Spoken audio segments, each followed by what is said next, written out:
Olá, sejam todos muito bem-vindos a mais um vídeo aqui do meu canal. Eu sou a Bruna Mello e antes de tudo quero desejar um feliz 2020 a todos vocês. Que seja um ano de muito sucesso, muita saúde, muitas realizações, aprendizado e, é claro, planejamento para que tudo isso dê certo. Sempre muito importante a gente planejar, principalmente porque aqui a gente fala de futuro de educação, futuro de mercado, das transformações, do que tem acontecido aí no mundo. Então é muito importante que a gente sempre possa se preparar, planejar a nossa vida, a nossa carreira, os nossos estudos, para que as coisas aconteçam de uma forma muito mais organizada, com objetivos claros e metas bem construídas. Eu, por exemplo, gosto de usar os planners para fazer esses planejamentos, então eu já tenho aqui o meu planner, já tem vários meses planejados das minhas tarefas, dos meus estudos, da minha tese, dos meus projetos pessoais, das minhas aulas já desse ano. Esse planner aqui eu ganhei de presente, ele é um planner da Imaginário e ele é do Harry Potter, é personalizado. Eu gosto muito do Harry Potter, né? Então ele vem todo com as programações, adesivos, enfim, com partes aí sobre o filme, né? E então é bem legal poder fazer dessa forma. Eu sou bastante visual, gosto, né, desse modelo, gosto desse mercado de filmes, desse estilo de programação, então para mim faz muito sentido. E eu particularmente gosto dos planners, desse modelo de agenda, porque vem tudo aí nos campos descritos direitinho, onde você tem que anotar, como é que dá para anotar certo tipo de assunto por categoria. Isso me ajuda muito mentalmente, visualmente a organizar a minha agenda, mas tem várias outras formas, tem gente que só usa blocos, dá para fazer planners personalizados pela internet também, tem sites que dá para fazer. Procurem a melhor forma para vocês de fazer isso, mas planejem, escrevam, anotem, criem uma forma, porque fazer esse planejamento ajuda muito o cérebro da gente a se organizar para cumprir as nossas metas e fazer as coisas de uma forma, de fato, mais organizada, certo? E nesse vídeo de hoje a gente vai falar sobre sala de aula invertida.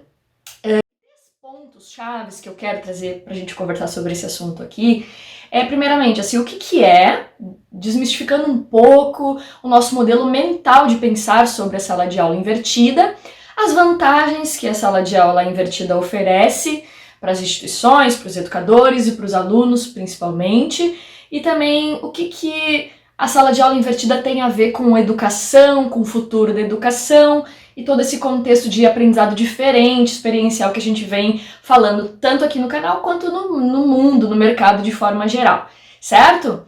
Então vamos lá. O primeiro ponto que a gente que eu quero conversar um pouco aqui com vocês é sobre, principalmente, a gente fazer uma reflexão sobre o nosso modelo de educação, porque quando eu falo em sala de aula invertida, eu penso prioritariamente, claro, no ambiente de sala de aula, no retângulo, né, na qual a sala de aula é construída, professor na frente da sala, alunos enfileirados em suas carteiras, né, nas suas classes, e aquela aula acontecendo nesse formato. Quando eu penso em sala de aula, normalmente é isso que a gente pensa, a gente não tem uma construção de sala de aula diferente, porque o nosso mindset está desenhado nesse formato. E esse modelo de sala de aula, o que faz com que ele seja uma sala, o que faz com que uma sala de aula, pensando nisso, ela seja considerada uma sala invertida? O que é essa inversão? E daí tem algumas confusões sobre o que é essa inversão, né? Em que ponto entra, a priori, a inversão da ideia da sala de aula? É no método? É no processo de aprendizado? Tem algumas pessoas que acham que só se eu inverter as classes dentro de uma sala, ao invés das pessoas ficarem de fileiras uma para outra, eu fizer um círculo, ou fizer um U, isso já caracteriza a sala de aula invertida. E daí não é verdade isso, a gente tem que pensar e entender na raiz, realmente na essência do que é, o que consiste a inversão. Não é só uma questão de design, de layout de sala de aula, tem a ver com o processo, com o método pedagógico e a forma como os alunos e os professores interagem nesse ambiente de aprendizado, nesse ambiente educativo e constroem o conhecimento, sim, de uma forma invertida. Invertida no ponto de vista do mecanismo, do processo de aprendizado, invertido no sentido de ensinar o nosso cérebro a pensar e a estudar de uma forma diferente e a construir dentro de uma sala de aula de uma forma diferente. Mas claro, né, que a gente está falando aqui de uma coisa muito linda, muito bacana, que o mercado tem falado que ajuda muito, as pessoas aprendem mais, as trocas são mais benéficas, mas a gente pode dar um passo, né, no nosso modelo educacional, e aqui a gente fala de educação de forma geral no mundo, e não especificamente no Brasil, mas o modelo tradicional de educação, que no Brasil, claro, puxando para o nosso lado, é ainda muito mais presente. Já foi muito mais desconstruída em outros países, vários lugares da Europa, por exemplo, mas no Brasil a gente ainda segue a priori esse modelo, essa estrutura educacional lá do século XVIII. Então a gente teve muita evolução, a gente mudou bastante a sala de aula, a educação, as coisas mudaram muito. Não estou falando aqui de forma alguma que isso não aconteceu, mas a estrutura, base, uma questão cultural, engessada do processo de educação, ele continua sendo o mesmo do século XVIII. E isso faz com que as pessoas ao longo do tempo pensem dessa forma sempre, de uma forma mais pujante, de uma forma mais intensa no seu dia a dia. E essa questão de uma estrutura mais rígida, eu me refiro a alguns fatores chaves, alguns fatores importantes, como, por exemplo, o próprio formato da sala de aula, que tem a ideia, né, das paredes de um lugar que precisa ser fechado, isolado, a ideia do professor ficar na frente dos alunos, na frente da lousa, como um detentor do conhecimento, um detentor do conteúdo, ele escreve apenas na lousa, ele passa a informação. Em alguns cursos, tradicionalmente, ainda os professores ficavam em púlpitos, porque eles deveriam ficar mais altos do que os alunos na sala de aula, para mostrar que eles realmente eram os detentores, eram a autoridade máxima dentro de sala de aula, num modelo muito mais autoritário do que democrático, né? A porta da sala de aula, que normalmente fica do lado do quadro, na reta do professor, que é um modelo antigo, uma forma antiga de fazer com que os alunos tenham vergonha de sair da sala de aula antes do final da aula ou que cheguem atrasados, para não passarem pela vergonha de cruzarem com os olhos do professor e com os olhos de toda a turma que os assiste de frente, então, né, entrando dentro da sala de aula, para que o aluno se sinta coagido, se sinta envergonhado de chegar atrasado ou de sair mais cedo. Então, um modelo muito mais autoritário também, de considerar muito mais a regra, o padrão rígido de opressão, né, ao aluno nesse modelo que foi construído já desde o século XVIII. E também a questão, sim, das classes serem uma de frente para a outra, o que impedia desde o início a interação entre as pessoas. O professor era o detentor do conteúdo, do conhecimento, os alunos eram ouvintes e eles acreditavam totalmente naquilo que o professor dizia como a única verdade, não existiam muitas discussões se o professor está certo, se o professor está errado. Então os alunos ficavam de costas para o outro para que eles não interagissem, para que eles não olhassem nos olhos uns dos outros e apenas olhassem para os olhos do professor.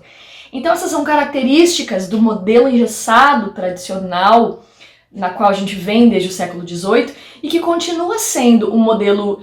convencional, um modelo mais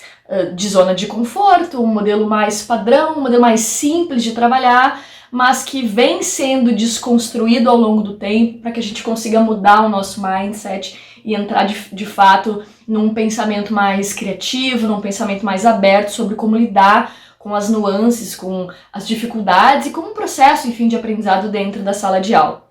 E nisso surge, com o advento, claro, da tecnologia, das inovações tecnológicas, a própria internet, a disseminação das informações pela internet, surge esse modelo de sala de aula invertida que não tem a ver com apenas a disposição das classes em sala de aula, o que, claro, é muito benéfico a partir do momento que as pessoas conseguem olhar nos olhos umas das outras e interagirem. O aprendizado, ele tem diferença, ele faz um sentido muito diferente para o aprendizado desse aluno, então isso sim é importante, mas não se trata apenas disso. A sala de aula invertida é uma ideia de um processo de construção do conhecimento de uma forma diferente. E aqui é importante, né, que a gente tem essa questão toda da internet, das informações, dos sites, dos vídeos, que hoje a gente tem tudo muito pronto, são informações que a gente recebe, mas não se tratam a priori de conhecimento. O conhecimento ele é construído, ou ele é construído numa sala de aula, ou ele é construído por cada pessoa, a partir das suas leituras, dos seus estudos, aí se cria esse conhecimento. A gente não vai para uma sala de aula para ganhar o conhecimento, a gente vai para construir o conhecimento a partir das nossas experiências, das leituras, das trocas, do que a gente constrói na nossa mente a partir daquilo que a gente leu e entendeu como verdade ou como melhor verdade, vendo o ponto positivo, as críticas, entendendo muitos lados da história para que a gente possa construir o conhecimento. Ele não está pronto em realidade nenhuma do mundo, não existe conhecimento pronto. Então a gente está na sala de aula, nesse processo antigo, para obter um conhecimento que antes vinha de um professor que tinha ali os livros, porque a gente está falando de um período sem internet, sem essa informação toda de livros, de informações que a gente tem nos celulares, né, digital, que nos ajuda a achar rapidamente as coisas. A gente não tinha isso, era o professor ali como detentor, ele tinha os livros, os alunos tinham alguma coisa de conteúdo, inicialmente nem os livros tinham, apenas os professores tinham o domínio dos livros. Então essa era o conhecimento, ele era transmitido dessa forma, sem essa interação. E a sala de aula invertida, ela permite um processo diferente, que está muito ligado ao ensino à distância, está muito ligado ao ensino híbrido, tem muitas correlações, mas basicamente a sala de aula invertida, ela parte da ideia de que essa troca, ela não é feita no momento exato da sala de aula apenas. Professor falando, alunos ouvintes, vendo slides, vendo exemplos e saindo daquela sala de aula com aquilo que conseguiram absorver a partir do quanto prestaram atenção ou não em sala de aula. E para isso, claro, existem muitos intempéries, né? O tempo que um aluno consegue se concentrar numa sala de aula para ver o quanto ele absorveu, a forma como o professor ensina isso em sala de aula, porque são múltiplas as inteligências, são diversas as formas de aprender. Então se o professor ele usa apenas um mecanismo de ensinar, lendo slides, por exemplo, ele vai atingir uma parcela da turma que prefere aquele método, mas outros alunos não serão atingidos e não irão absorver da mesma forma, porque não é a forma que lhes melhor é compreendida pelo cérebro para esse aprendizado. Então existem muitas nuances que dificultam esse processo de uma troca direta de informações e de construção de conhecimento entre educador e aluno, né? Direto, não é um processo assim, um de frente para o outro, fazendo com que esse mecanismo dê certo. E a sala de aula invertida é uma ideia de um processo de aprendizado mais dinâmico, em que os alunos eles buscam essa informação fora de sala de aula, usando as diversas ferramentas, não só apenas dos livros físicos, mas os livros digitais, dos vídeos, de cases, de artigos,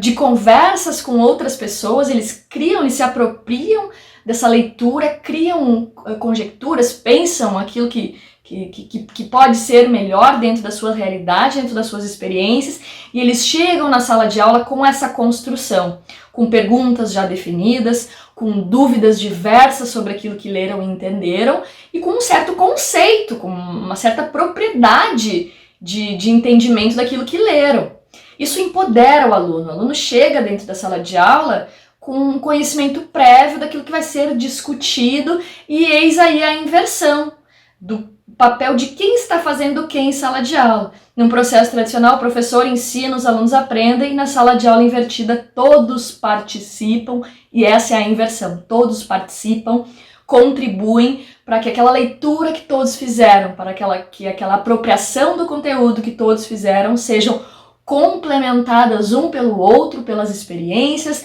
pelos cases trazidos para discutir em sala de aula, e o professor aí, claro, tem um papel fundamental, que é o papel de ser um mentor, de ser um condutor, para que as ideias sejam alinhadas, para que os objetivos sejam atingidos dentro de uma proposta pedagógica, de um processo do aprendizado, que, claro, cabe ao professor como especialista, como detentor, sim, não do conhecimento, mas condutor do processo de aprendizado dentro de sala de aula, é quem sabe como alinhar, como unir as ideias num senso comum. Então o papel do professor é muito importante para que isso aconteça, para que os alunos eles saiam com essa orientação e um mecanismo, um processo bem estruturado de aprendizado, mas essa é uma realidade onde todos participam e são mais protagonistas, né? Então isso é a sala de aula invertida de fato. E algumas vantagens que a gente pode falar, que eu quero contribuir com você sobre essa sala de aula, e a gente não diz que é fácil que isso aconteça, porque a gente vem de um modelo, então, ainda muito engessado, muito estrutural, mas a gente já tem grandes projetos escolas, instituições de ensino, de graduação, de pós, começando a fazer as coisas diferentes, dando treinamento para os seus educadores, para os seus profs, para que eles se preparem para essa nova realidade e consigam aplicar esses métodos de sala de aula invertida, que são diversos, existem muitas metodologias, eu estudei conheço mais de 100 tipos diferentes de fazer isso em sala de aula, com diversos tipos de gamificação, edutainment e outras ferramentas de inovação, enfim, que podem ser colocadas dentro desse contexto. Então tem muitas formas de fazer isso e muitas instituições já vêm se preocupando em achar formas de fazer com que isso seja uma realidade. Eu atendo professores, atendo instituições e faço esse tipo de trabalho também de treinamentos para ajudar os educadores realmente a conseguirem executar esses novos métodos de uma forma tranquila e não assim empurrada, né, obrigada, mas que seja natural e fluido e que seja bom e benéfico para todo mundo, porque isso é maravilhoso quando acontece de uma forma clara, transparente, que todos aprendem, porque o educador, o prof aprende muito também com esse processo, então é legal que todo mundo aprende. O processo ele se torna mais social e mais democrático do ponto de vista de educação, e a educação do futuro está pautada nisso, né? Em uma educação democrática, mais social, de um convívio, de uma interação mais real entre as pessoas, mais emocional, mais realmente empático, né? Então, algumas vantagens que contribuem para isso. Primeiro, os alunos se tornam mais ativos, porque eles precisam ler, precisam buscar as informações, e eles começam a se sentir mais protagonistas dentro disso, porque eles sabem que a discussão em sala de aula vai acontecer se de fato eles tiverem um preparo. Então o aluno ele começa a se empoderar, porque ele chega... É muito legal quando a gente chega numa sala e a gente tem dúvidas para tirar, e as dúvidas são por quê? Porque a gente pensou sobre aquele assunto, porque a gente raciocinou e tem dúvidas a esclarecer. O nosso cérebro quer respostas. Então o aluno ele se torna mais protagonista, mais empoderado, e ele acaba se engajando muito mais com a aula. Então ele se torna muito mais ativo de verdade em todo o processo de aprendizado. O aproveitamento do tempo é muito melhor, porque a gente tem ali 3 horas, às vezes 1 hora, um período, e se o aluno ele vem com esse conhecimento, com essa ideia de conhecimento construído, né, com essas informações para que a construção seja coletiva, eu aproveito um tempo em sala de aula que eu não vou precisar trabalhar tanto com conceitos e com exemplos, porque eles já leram isso, e daí eu vou apenas trabalhar com as dúvidas, com as inquietações, com construções, com cases que realmente vão fazer o aluno alavancar e de fato desenvolver e construir esse conhecimento. Outro ponto é que a sala de aula invertida me permite mais materiais de pesquisa, né? Eu não tenho apenas o professor, apenas um computador e um livro. Eu posso recorrer a diversos recursos, a jogos, a vídeos, eu posso procurar exemplos práticos do meu dia a dia, da minha casa, das coisas que acontecem, e daí a gente está falando de ensino básico, ensino médio, graduação, não importa, cada um com o seu olhar daquilo que está estudando, a gente consegue essa construção. O aprendizado, outra vantagem, né? O aprendizado ele acaba sendo no ritmo do aluno, porque se cada um busca ler antes da aula e aprender da sua forma, da forma que melhor lhe convém, melhor lhe é compreensível, inteligível pelo cérebro, mas esse aluno consegue essa construção. Porque se eu estou dentro de uma sala de aula e eu recebo essa informação de uma forma que não é a forma que me ajuda mais a entender e a me apropriar do conteúdo, eu saio dessa sala mais desestimulado, mais desmotivado e com uma capacidade de absorção do conteúdo menor. Se eu estudo em casa ou em algum lugar, né, da minha forma, anotando ou escutando, ou sei lá, pintando, fazendo protótipo, da forma como eu aprendo melhor, eu construo o meu aprendizado da forma que é mais interessante para mim. Então eu tenho 10, 15, 20, 30 alunos em sala de aula que vieram com uma construção de conteúdo mais conveniente para cada um, e daí o papel do professor vai ser conseguir costurar e fazer com que aí todos falem uma mesma linguagem de interação, e isso faz com que cada um realmente aprenda da forma que é melhor, e isso para um futuro da educação é muito importante, que a gente consiga entender a forma como as pessoas estudam e fazer isso de uma forma sempre melhor. E por fim, melhora o desempenho, né, dos alunos, o desempenho dos resultados para avaliações, o resultado do próprio conhecimento que foi construído, melhora o desempenho, a performance das pessoas em sala de aula, porque esse protagonismo é de fato muito mais visível, né? Essas são algumas vantagens importantes. E por fim, O que essa sala de aula invertida ela tem a ver com o futuro da educação, né? O futuro da educação, a gente já tem falado aqui do que está se esperando das novas profissões, das carreiras. Então, quanto mais a gente se prepara para isso em sala de aula, mais oportuno é que a gente realmente esteja preparado para um mercado, para uma realidade que será cada vez mais construída assim. Quando eu estimulo os alunos a serem mais protagonistas, a aprenderem de uma forma mais intuitiva, buscando as ferramentas que eles precisam dentro da sua realidade, eles serão pessoas que buscarão um aprendizado sempre mais experiencial e vão conseguir olhar para as situações da vida profissional, da vida pessoal, e vão conseguir lidar com essas situações da forma com que eles conseguem trabalhar melhor e resolver melhor, e não como uma forma padrão que existe ou que existiu até um determinado momento. Então eu empodero as pessoas a saberem que elas podem resolver as coisas da forma como elas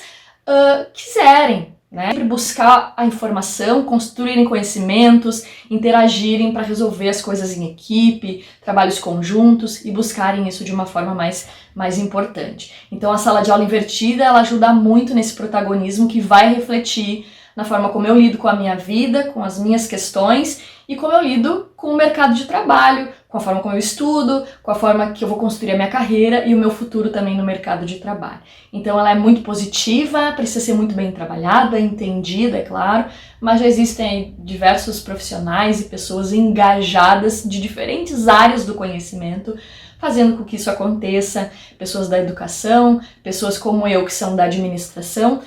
eu estudo comportamentos das pessoas, comportamentos inovativos, para que as pessoas aprendam melhor. Então eu sou da área da administração, do marketing, mas eu estudo educação essencialmente, vou lá na raiz da educação, nas questões epistemológicas para trazer o olhar dos negócios, o olhar do empreendedorismo para dentro de um senso de empresa, de mercado que seja realmente mais protagonista, de uma educação mais experiencial.